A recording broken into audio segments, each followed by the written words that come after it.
in the short term to ease the current rise in prices?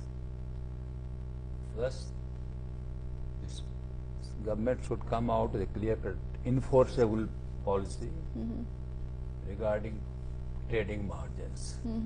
This will take care.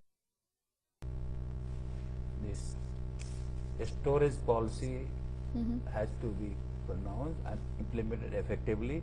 Storage management is very, very important. Not only have godowns, how they are managed. Right. If you go to the FCI godowns, you find that in many of the godowns, 1/3 of grain is something that cannot be used, rotten, full of mice, so on and so on.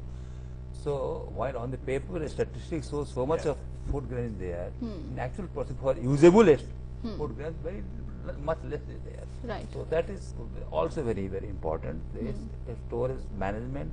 Construction of a storage is one thing. Management of a storage is something another. Management, so that and the cost doesn't go high. So it sometimes appears to me whether the Food Corporation of India is really the correct organization to have this thing, or should have some other organization for this purpose, for sure management.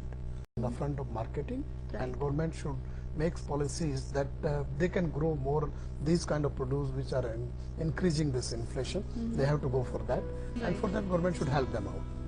Meanwhile, all eyes will be on the RBI, of course, on Friday as it unveils its mid-term policy review, which of course hinges on inflation figures as well. On that note, it's time for me to wrap up the discussion here. I'd like to thank all my guests for coming to the studios. It was a pleasure having you all here. That's it for now in this edition of Insight. Thanks for watching.